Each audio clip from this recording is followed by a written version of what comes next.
What's up fellow nerds, I'm your host Dr. McKay and welcome back to my channel. Today's video is going to be a breakdown of the Goa'uld Huttuk mothership, and as usual I'll be breaking it down in sections, starting off with the history of the ship and then going into more specific details. Before we get started though, if you like the content, please feel free to like, comment and subscribe for more. With all that said though, let's go. So to start, let's go over the history of the Goa'uld Huttuk. So during the first Goa'uld dynasty, around 22,000 BC, the Goa'uld, after a century of petty squabbling, saw a change in their leadership when the Goa'uld Apep killed the Goa'uld Atok in public view amongst the strongest Goa'ulds at the time and asserted his dominance over them. He then decided to share Atok's forces equally amongst the strongest Goa'uld and decreed them his underlords and his brothers and sisters in rulership. Although he still remained in charge of all the Goa'uld.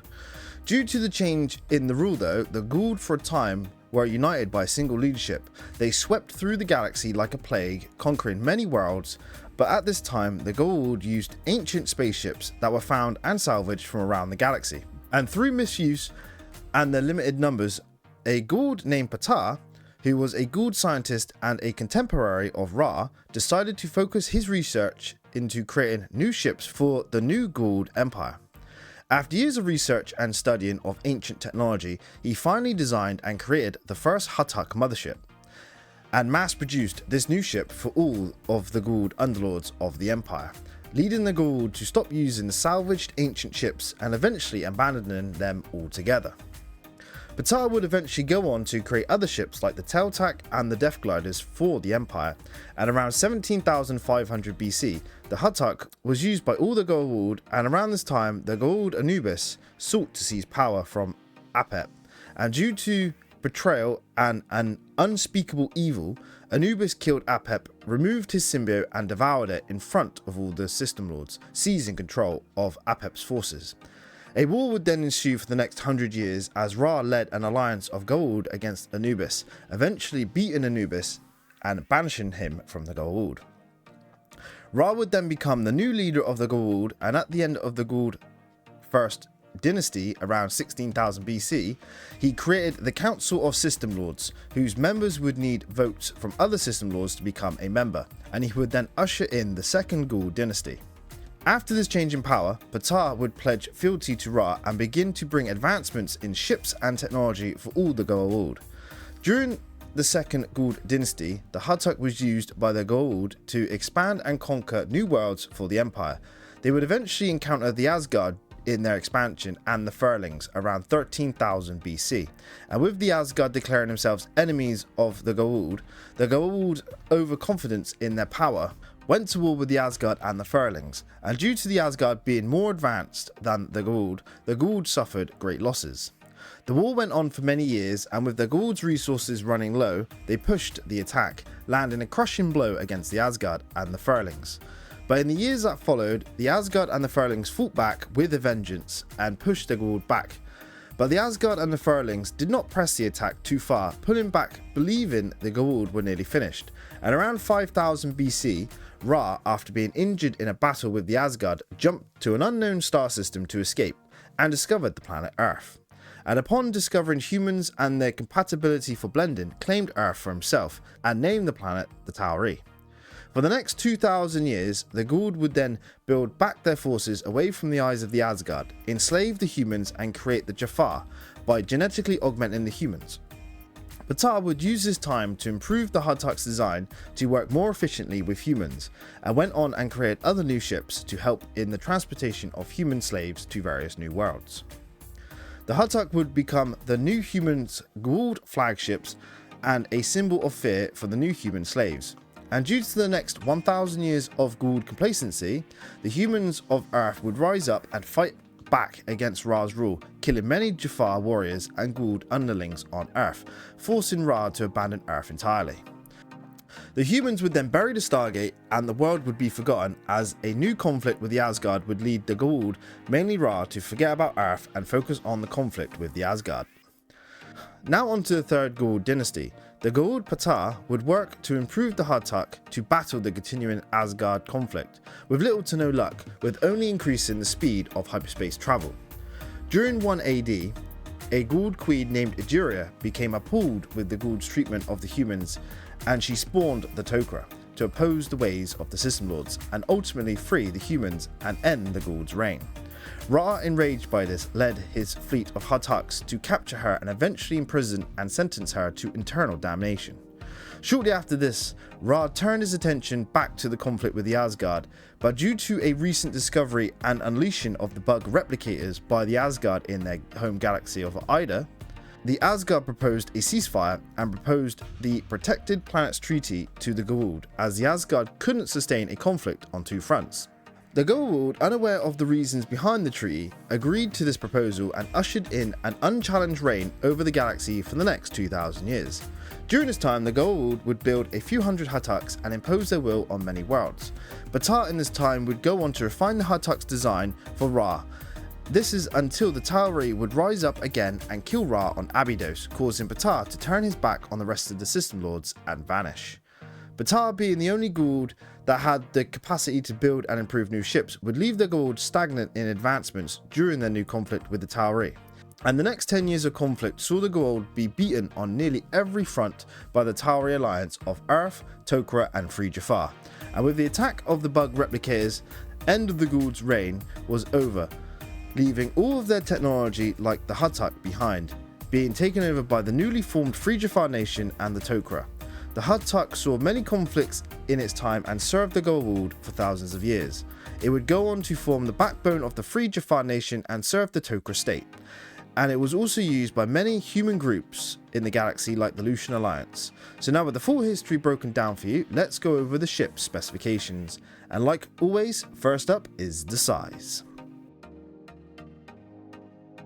So for the size of the Huttuck, we have some solid numbers this time, so there's no speculation needed, which makes my job a lot easier.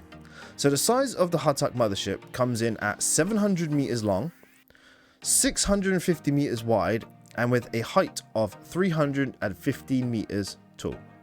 Here's an image with it to scale with various other ships like the BC-304 and the El-Kash bomber for comparison. Now with the size covered, let's cover the ship's technical specifications, starting off with the engines. So the sublight engines of the Huttuck do not have any visible engine units on the outside of the ship, like many of the other races' ships do in the Stargate universe. This is because the Huttuck uses a very powerful propulsion system that manipulates inertia and negates the forces of gravity. Due to this, the Huttuck requires no directional engine thrusters, as the invisible manipulation of inertia can propel the ship in all directions in space and allow the Huttuck to fly and hover in a planet's atmosphere. These engines are capable of reaching 5 to 10% the speed of light and are used to decelerate when exiting hyperspace.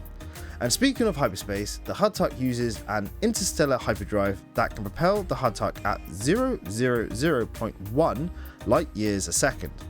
This hyperdrive can also be used to travel between galaxies, but this would take many years, unlike compared to the Daedalus, which can travel at 1.9290 light years a second, which is several thousand times faster than the Huttuck's standard hyperdrive. So with the engines covered, let's talk about power systems. So like most alien power systems in Stargate, not much is explained on how they work. We only get the basics, so this is the same. The Huttuck's power supply is generated from a Naquadah-based power core that supplies power to the whole ship with various control crystals to regulate and disperse power to various systems, as seen in the show, like in the engine room where you have multiple columns of panels that hold many control crystals for various systems. This method of using control crystals has been adopted by the Tauri in their ship designs. Up next, let's talk about the shields. So for the shields, the Huttuck makes use of a yellow-orange energy shield that creates a solid defense bubble around the ship. This shield is somewhat powerful as it can easily resist a 1,000 megaton nuclear warhead and resist the Odyssey's railguns and missiles. It can also withstand fire from several Huttucks for a few minutes in battle. And after Anubis upgraded the shields, the upgraded Huttucks could resist fire from even the Asgard, Beliskina class ships' weapons, and the Toulon iron cannons. However, even with these upgrades, they failed to resist the Asgard O'Neill class ship's weapons and have no effect when faced with Lantian drone weapons, as the drones just pass on through and impact the hull directly. Also, the shield has little to no resistance against Ori weapons, as one shot from the Ori's main weapon can deplete the shield and destroy the ship, and even the smaller Ori cannons can quickly overwhelm the shields too. I can also imagine the Asgard plasma beam weapons cutting through the shields like butter as well. So in a nutshell, the Huttuk shields were once strong, but by the end of the show's run, they really are only good when faced with another Huttuk in battle. So with the shields covered, let's talk about the weapons of the Huttuk. So the armaments of a Huttuk consist of 60 staff cannon emplacements that consist of yellow-orange plasma bolts ranging from light to heavy yield, and they provide full cover of the ship in ship-to-ship combat, and the cannons can even provide orbital bombardment from space to destroy large areas on the ground. The cannons are positioned on the outside superstructure that surround the pyramid and have a high rate of fire. They can also provide point defense fire against small crafts like Death Gliders and Alkesh bombers. The heavy cannons have a high damage yield of over 1,000 megatons each shot for city destructions. The only weaknesses of the cannons is the velocity of the plasma bolt being easily avoided and the accuracy of the shot being only 60% accurate. This is probably due to the aim of the weapons officer on the bridge or the Peltac, which brings us to the Huttuk's control systems. So how does one control a Huttuk after killing its false god? Well, a Huttuk can be piloted by only a single person on the bridge, or Peltac, by use of the main primary control console, which can control all of the ship's systems except for the weapons, which are controlled by a secondary console that is concealed within the floor, and can be called out at any point. The Peltac usually has a throne at the back of the room for commanders of the ship, usually for the Goa'uld to whom the ship belongs, and ordained with the style of that particular Goa'uld. The Peltac is located in the main pyramid core slightly above the superstructure, located here on this face, so as to not obstruct the view of the view screen or window, which also doubles as a heads-up display, showing various ship systems data, tactical and battle data, sense information, and used for communications. Some Peltacs also have a ring transportation platform in the same room. Other Goa'uld have customized the Peltac by adding additional consoles to control other functions of the ship, and every Goa'uld has their own custom decor for the Peltac, making each Peltac unique in design. The Huttuk also has numerous control consoles all around the ship for various ship functions. A main computer core which controls all ship's computer functions and can perform system diagnostics and controls the ship's self-destruct.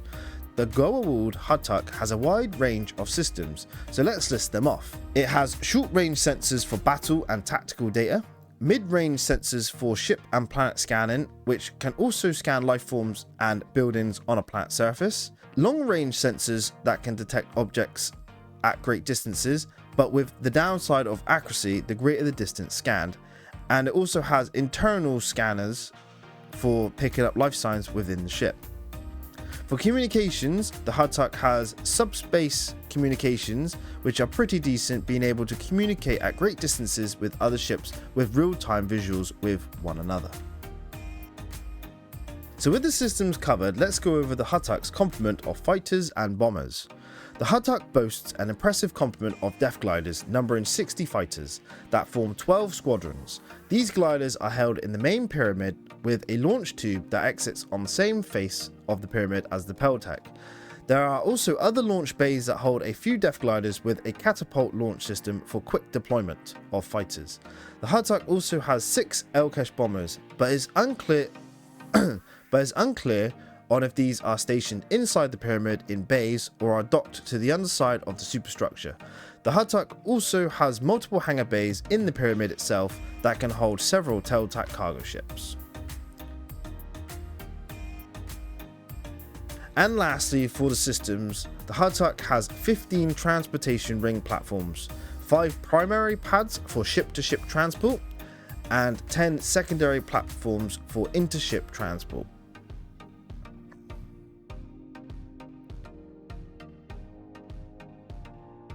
Now that we have covered the ship systems, let's go over the crew and compartments of the Huttock.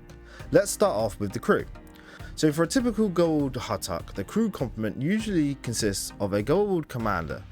This can be the system lord or a system lord's underlord. However, sometimes the Jafar first prime of that system lord can command the Huttock in place of a Goa'uld underlord if one is not available. Next we have the helmsman. This is usually a Jafar first, second or third prime of the Goa'uld.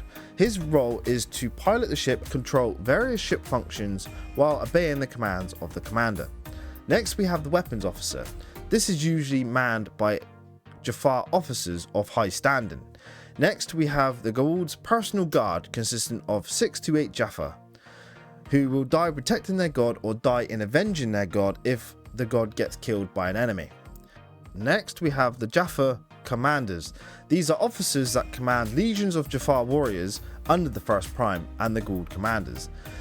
They are usually split between ground troops and the fighter wings. Next we have around 150 Jafar Death Glider pilots that are on standby to deploy when commanded to. Next we have 1500 to 200 Jafar warriors and a few hundred support Jafar for the Jafar of the ground forces. And lastly, sometimes additional Goa'uld can be on board, like scientists and underlings. This brings the crew complement up over 2,000. However, like I said before, the ship can be piloted by only one person, so this number of over 2,000 is for a full crew heading into battle and for planetary conquest. As the standard Huttock, not deployed or stationed for planetary defense or space maneuvers, has only the main command staff, Death Gliders, pilots and a light complement of Jafar warriors, leaving the crew complement around a few hundred. Now with the crew covered, let's discuss the compartments of the Huttock. And starting off we have the Peltac. This room is the bridge to control the ship and all of its functions. Next we have the engine room, where we have columns of panels that hold control crystals for ship's power distribution. Next is the computer core, where the main computer is located. We also have various control stations located all over the ship for Jafar to control various systems. We also have many ring rooms and cargo bays, including armories, a large central glider bay that holds the wings of gliders, several hangar bays for tail tacks and additional gliders, several holding cells and interrogation rooms for prisoners, the main Jafar barracks for where the Jafar sleep. We also have a sarcophagus room for the Goa'uld, normally within or near the Goa'uld's personal quarters, and in the depths of the ship a large shield generator that produces power to the shield. And lastly, and most importantly, many corridors that line the interior of the ship, and that about covers the main areas of the Huttock. The Huttock mothership has been a staple of the Goa'uld's power for thousands of years, and after the downfall of the Goa'uld Empire, it now serves the new Tok'ra state, the Free Jafar Nation and other human factions around the galaxy. It is likely, though, that the only two factions that will continue to produce the Huttock in the future are the Tok'ra and the Jafar, but as the design of the Huttock is now obsolete in the galaxy at large, I imagine only a few will be made as new designs are created by the Tok'ra and the Jafar, tailored to their own specific cultures, and thus the Huttock will eventually disappear from the galaxy, either from battles or disrepair. The only ones that will remain will be in the hands of groups that don't have the capacity to create their own ships, and so the Huttock and its presence in the galaxy will fade and become a relic of a forgotten empire. And that about ends today's breakdown, my fellow nerds. I hope you enjoyed the breakdown, and while researching this video I loved learning about the Goa'uld's history, and I'm thinking about doing a dedicated history video about the Goa'uld in the future. So let me know if you want me to do that, and as always, if you enjoyed the content, please feel free to like, comment and subscribe. Your support really does help the channel out, and it's much appreciated by me. I have been your host, Dr. McKay. Thank you all for watching this breakdown, and until the next video, I'll catch you all then. Cheers and goodbye. Goodbye everyone.